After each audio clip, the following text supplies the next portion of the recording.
یہ سونے کی زنجیر کا کیا قصہ ہے؟ ان کی بھاری آواز نے سب کو چونکا دیا۔ سب انہیں دیکھنے لگے۔ تب پتہ چلا کہ وہ اماں سے مخاطب ہیں۔ اماں اس غیر متوقع سوال سے گھبرا گئی تھیں۔ میرا دل تو اچھل کر حلق میں آ گیا تھا۔ میں بے اختیار تحسین خالہ کے پیچھے کی طرف تھوڑا سا سرک گیا۔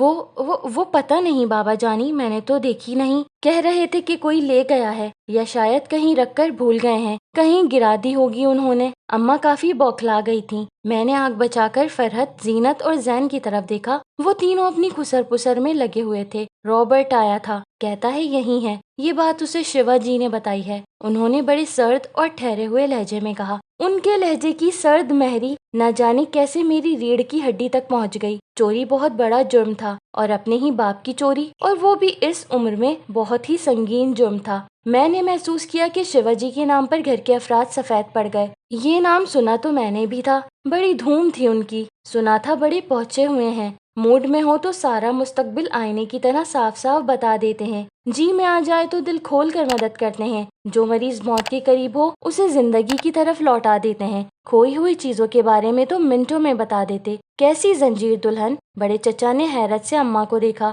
اماں اس سارے قصے کو اب تک سب سے چھپائے ہوئے تھیں، اب انہیں سب کے سامنے وضاحت کرنا پڑی، مگر شاید خدا نے میری سن لی۔ دادا نے ہاتھ اٹھا کر چچا کو چپ کرا دیا۔ تم میرے کمرے میں آنا، مجھے تم سے کچھ باتیں کرنا ہے۔ وہ اماں سے اتنا کہہ کر اٹھ کھڑے ہوئے۔ میں نے اماں کی طرف دیکھا، ان کا رنگ سفید ہو گیا۔ ایک دفعہ پھر میرے حوصلے پست ہونے لگے۔ جی چاہا اماں کی جان اس عذاب سے چھڑا لوں، مگر اسی لمحے مجھ پر ایک سنگین انکشاف ہوا کہ گزرتا وقت مجھے ایک عجیب و غریب جال میں جکڑتا جا رہا ہے۔ اگر میں اس موقع پر زنجیر چرانے کا اعتراف کر لیتا تو ابا کی موت کا الزام سراسر مجھ پر آ جاتا۔ میرا جرم زیادہ سنگین ہو چکا تھا، اس لیے میرا چپ رہنا ہی بہتر تھا۔ سو میں ساکت بیٹھا رہ گیا۔ دادا کے اٹھتے ہی سرگوشیاں تیز ہو گئیں۔ اماں سر جھکا کر بیٹھ گئیں۔ دادی نے سب کچھ چپ کروا دیا۔ سب سے زیادہ شجاع بھائی کھول رہے تھے۔ وہ اشارہ کر کے اماں کو کمرے میں لے آئے اور انہیں بتا دیا کہ رابرٹ ہمیں بیوقوف بنا رہا ہے۔ اگر ابا کے پاس ایسی کوئی چیز تھی تو اس پر اس کا قطعی کوئی حق نہیں۔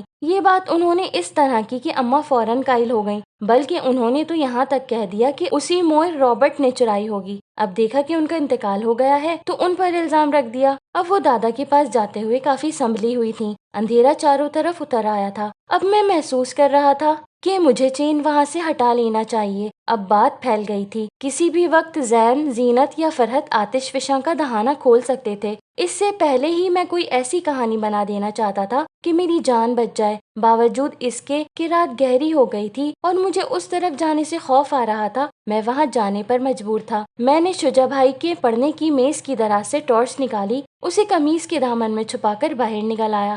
انتہائی دائیں جانب تحسین خالہ کا کمرہ تھا۔ میں اسی طرف کو ٹہل گیا۔ میں جانتا تھا کہ سب کا دھیان فی الحال دادا اور اماں کی گفتگو پر لگا ہوگا۔ میں اس طرف سے اچانک بائیں طرف مڑ کر مطلوبہ جگہ پہنچ سکتا تھا۔ مجھے وہاں تک پہنچنے میں ذرا دشواری نہ ہوئی۔ دیوار کی آڑ میں پہنچتے ہی میں نے زمین کی طرف رخ کر کے ٹارچ کو روشن کر لیا۔ گھروندے کے ڈھیر کے قریب بیٹھ کر میں نے جلدی جلدی دونوں ہاتھوں سے مٹی ہٹانا شروع کر دی۔ ذرا سی دیر میں تھیلا میرے سامنے تھا۔ میں نے اسے بڑی احتیاط سے کھولا، گڑیا کے جوڑے میں لپٹی چین کو محسوس کیا۔ اس لمحے مجھے لگا جیسے میری انگلیاں کسی نرم کسی گداز چیز سے ٹکرائی ہیں۔ پھر میں نے محسوس کیا کہ وہ جوڑا خود بخود ہل رہا ہے۔ میں نے جلدی سے اس کی تہیں کھولیں اور پھر میری آنکھیں حیرت سے پھٹی کی پھٹی رہ گئیں۔ میرے ہاتھ سے وہ جوڑا گر گیا۔ اس میں ننھے سے ہلکے براؤن رنگ کے کیڑے تھے۔ خوف کی وجہ سے میں نے انہیں غور سے دیکھا، پھر ٹارچ بھی میرے ہاتھ سے گر پڑی تھی۔ میں چھلانگے مارتا ہوا وہاں سے بھاگ اٹھا۔ اس وقت مجھے یہ ہوش بھی نہیں تھا کہ کوئی دیکھ لے گا تو کیا ہوگا۔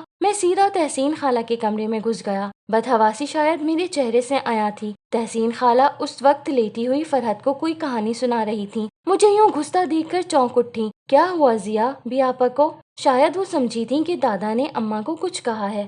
وہ خالہ، وہاں کوئی ہے، میں بے ساختہ بول اٹھا۔ کیا؟ وہ اٹھ کھڑی ہوئیں، دروازے پر آئیں، چاروں طرف دیکھا۔ فرحت حیران سی ٹانگیں سکیڑے بیٹھی تھی۔ مجھے سوچنے کا وقت مل گیا۔ یہ بات میں جان چکا تھا کہ کسی بھی حال میں مجھے اس چیز کے بارے میں کچھ نہیں بتانا، بلکہ جیسے بھی ہو ان سب کو اس جگہ سے دور رکھنا ہے۔ میں اس وقت تو چین وہاں سے نہیں نکال سکا، مگر صبح سویرے اسے وہاں سے اٹھا سکتا تھا۔ کیا بات ہے ضیا؟ باہر تو کوئی بھی نہیں ہے۔ وہ پلٹ کر میرے قریب آ بیٹھی۔ میں اتنی دیر میں خود کو کافی حد تک سنبھال چکا تھا۔ پتہ نہیں خالہ، مجھے ایسا لگا تھا جیسے کوئی بھوت میرا پیچھا کر رہا ہے۔ میں نے انتہائی چالاکی سے بڑا معصوم بن کر کہا۔ وہ ہنس پڑی۔ لو بھلا، بھوت کے پیچھے بھوت کیوں پڑنے لگا؟ فرحت بھی ہنس پڑی۔ اماں کے ساتھ کیا ہوا؟ دادا نے کیا کہا؟ چچا بھائی نے اماں کا ساتھ دیا یا اس انگریز یونانی کا؟ مجھے پتا نہیں۔ میں تو تمام رات جاگتا رہا۔ میں نے تحسین خالہ سے اماں کو کہلوا دیا کہ میں آج ان کے پاس سوؤں گا۔ اماں پہلے ہی دادا والے معاملے میں الجھی ہوئی تھیں۔ انہوں نے اس بات کا نوٹس نہیں لیا، ورنہ عام طور پر وہ مجھے کبھی اس کی اجازت نہ دیتی۔ وہ رات کیسے گزری یہ میں ہی جانتا ہوں۔ ذرا سی دیر کو آنکھ لگتی تو یوں لگتا جیسے میرے بدن پر کیڑے رینگ رہے ہیں۔ میں گھبرا کر اٹھ بیٹھتا، کھڑا ہو کر کپڑے جھاڑتا، کبھی کمر کھجاتا تو کبھی ٹانگیں۔ فرحت اور تحسین خالہ بے خبر سو رہی تھیں، ورنہ وہ دونوں میری حالت دیکھ کر ضرور پریشان ہو جاتی۔ حیرت کی بات ہے کہ مجھے خوف محسوس نہیں ہو رہا تھا،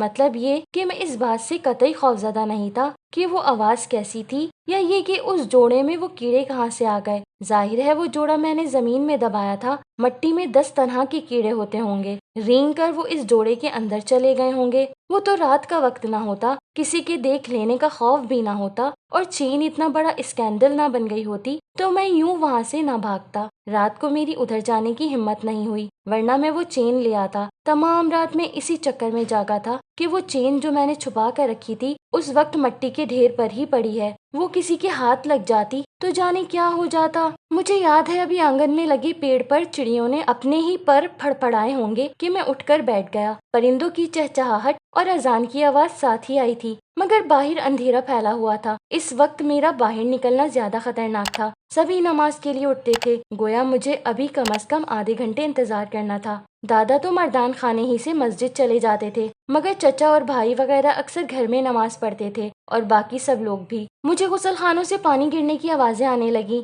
اور اب میری آنکھوں میں سوئیاں سی چبھ رہی تھیں۔ رہ رہ کر آنکھوں میں پانی بھر آتا، جمائیاں آ رہی تھیں، اور میں بار بار سر جھٹک کر نیند کو بھگانے کی کوشش کر رہا تھا۔ میں جانتا تھا کہ نماز پڑھنے کے بعد سب لوگ تھوڑی تھوڑی دیر کو لیٹ جاتے ہیں، اس لیے کہ دادا پورے آدھے گھنٹے بعد مسجد سے لوٹتے تھے، اور تبھی گھر میں زندگی دوڑتی تھی۔ صبح کاذب صبح صادق میں ڈھل جاتی تھی۔ اب مجھے بہت چوکنا رہنا تھا۔ تحسین خالہ ابھی تک نہیں اٹھی تھی۔ میں حیران تھا کہ اذان کی آواز نے ان کی نیند کیوں نہیں توڑی۔ کئی بار سوچا کہ انہیں جگا دوں، ورنہ ان کی نماز نکل جائے گی، مگر میرا اپنا دل نہیں چاہ رہا تھا کہ تحسین خالہ اٹھیں اور مجھے اس طرف جاتا دیکھیں، سو میں چپ چاپ پڑا رہا۔ جب گھر میں آہٹیں معدوم ہو گئیں، پانی گرنے کی آوازیں بند ہو گئیں اور دور دور تک سناٹا چھا گیا، تو میں نے سر اٹھا کر آخری بار تحسین خالہ اور فرحت کو دیکھا۔ فرحت کروٹ لیے ہوئے تھی مگر بے سدھ تھی، تحسین خالہ چت لیٹی تھی۔ ان کے لیٹنے کا انداز بڑا غیر فطری سا تھا، اس کا احساس مجھے آج تک ہوتا ہے۔ ان کا چہرہ بالکل زرد تھا، وہ بھی بے حس و حرکت۔ میں رکے بغیر دبے پاؤں ان کے کمرے سے نکل آیا۔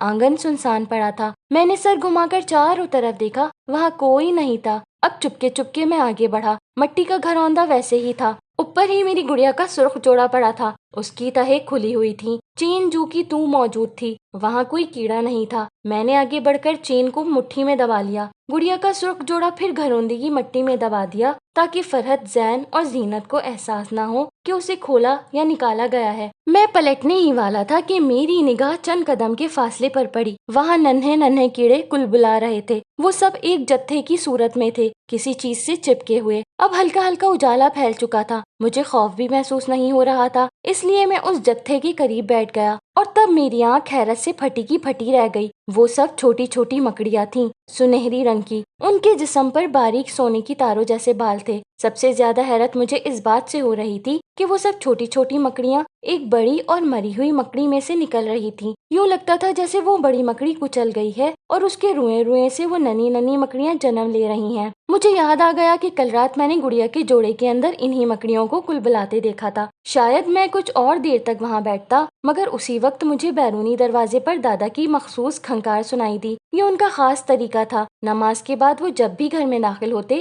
بجائے کسی کو آواز دینے کے اسی طرح کھنکارا کرتے تھے، اور یہی کھنکار سب کو کمروں سے باہر آنے کا سگنل دیتی تھی۔ میں جلدی سے اٹھ گیا، پھر گھبرا گیا۔ وہ چین میری مٹھی میں تھی، اسے کہیں چھپانا بے حد ضروری تھا۔ فی الحال تو میں نے اسے کرتے کی جیب میں ڈال لیا اور تیزی سے اٹھ کر تحسین خالہ کے کمرے کی طرف بڑھا، پھر وہاں سے اندر جانے کے بجائے اماں کے کمرے کی طرف پلٹ گیا۔ اماں جاگ رہی تھیں، زہرا آپا اور عصمت آپا ناشتہ بنایا کرتی تھیں، اس لیے وہ دونوں کمرے میں نہیں تھیں۔ شجاع بھائی اور رضا بھائی کالج جانے کی تیاری کر رہے تھے۔ مجھے دیکھتے ہی اماں نے دونوں ہاتھ پھیلا دیے۔ وہاں کیوں سو گئے تھے تم؟ انہوں نے مجھے پیار کرتے ہوئے قریب لٹا لیا۔ میری آنکھوں میں بھری نیند انہیں بھی نظر آ گئی تھی۔ وہ خالہ کہانیاں سنا رہی تھیں، اسی لیے، میں نے اونگتے ہوئے انداز میں کہا۔ اب نیند مجھ پر بری طرح حاوی ہو رہی تھی۔ باؤلی ہے، کہا بھی ہے کہ رات کو بچوں کو کہانیاں نہیں سناتے۔ اماں نے مجھے سیدھا لٹا کر تھپکتے ہوئے کہا، تو کیا رات کو بڑوں کو کہانیاں سناتے ہیں؟ رضا بھائی ہنس کر بولے، اسے کہاں سنا رہی ہے، اسکول جانا ہے اسے۔ یہ سن کر میں کسمس آ کر اماں کی بغل میں گھس گیا۔ پھر پتہ نہیں کہ اماں نے رضا بھائی سے کیا کہا، مجھے تو کچھ ہوش ہی نہیں تھا۔ اتنی گہری نیند سویا کہ گھر میں گزرنے والی قیامت پر بھی آنکھ نہ کھلی۔ جانے کب مجھے ذہن نے جھنجھوڑ کر اٹھایا۔ ضیا دیکھو تو کیا ہو گیا؟ وہ بری طرح ہکلا رہا تھا۔ کیا ہو گیا؟ میں اٹھ کر بیٹھ گیا، مگر میری آنکھوں میں شدید جلن تھی اور پانی بہہ رہا تھا۔ تحسین خالہ بھی مر گئیں، زین نے گھبرا کر کہا۔ کیا؟ میں اچھل کر کھڑا ہو گیا۔ کیسے؟ کب؟ میں نے گھبرا کر سوال کیا، مگر اس کا جواب نہیں سنا۔ وہ جواب دینے کی پوزیشن میں ہی نہیں لگ رہا تھا، لرزہ طاری تھا اس پر۔ میں چھلانگے مارتا ہوا باہر نکل آیا۔ باہر نکلا تو عجیب واویلا تھا۔ فرحت دھاڑے مار مار کر رو رہی تھی۔ تحسین خالہ بیچ آنگن میں رکھی چارپائی پر بے حس و حرکت پڑی تھی اور ان پر سفید چادر پڑی تھی۔ اماں اور گھر کی دوسری خواتین کا برا حال تھا۔ بہن کی آوازیں دل لرزائے دے رہی تھیں۔ رضا بھائی اور شجا بھائی کے سوا سب مرد موجود تھے۔ شاید سبھی کو اطلاع ہو گئی تھی اور سب آ گئے تھے۔ دادا نڈھال تھے، جبکہ دادی ویسے ہی مطمئن تھی۔ میں حسب عادت سب کے درمیان سے ہوتا ہوا تحسین خالہ کے قریب پہنچ گیا۔ اس لمحے چادر کا کونا ہوا سے اڑا اور میں ان کا چہرہ دیکھ کر دنگ رہ گیا۔ ان کا چہرہ بالکل نیلا تھا۔ اماں نے اسی وقت لپک کر چادر ٹھیک کر دی اور پاس ہی روتی ہوئی فرحت کو خود سے لپٹا لیا۔ وہ ہم دونوں کو لیے کمرے میں آ گئیں، پیار کرنے لگیں۔ خود ان کی آنکھوں سے آنسو بہہ رہے تھے۔ مجھے رونا آ گیا تھا، مگر اماں کو اور فرحت کو یوں روتا دیکھ کر میں اپنا رونا بھول کر ان دونوں کو تسلیاں دینے لگا۔ اماں فرحت کو میرے حوالے کر کے خود باہر چلی گئیں۔ باہر جا کر انہوں نے زہرا آپا کو بھی ہمارے پاس بھیج دیا، شاید اس لیے کہ وہ ہمیں سنبھالیں، مگر انہیں تو خود مجھے سنبھالنا پڑا۔ ان کی ہچکیاں بندھی ہوئی تھیں، وہ فرحت کو گود میں لیے رو رہی تھیں۔ زہرا آپا، کیا ہوا تھا خالہ کو؟ میں نے ان کے آنسو پوچھتے ہوئے پوچھا۔ پتہ نہیں، ہمیں تو فرحت نے آ کر بتایا کہ وہ اٹھ نہیں رہیں۔ اماں نے جا کر دیکھا تو شاید انہیں سانپ نے ڈس لیا۔ سانپ نے؟ میں حیران رہ گیا۔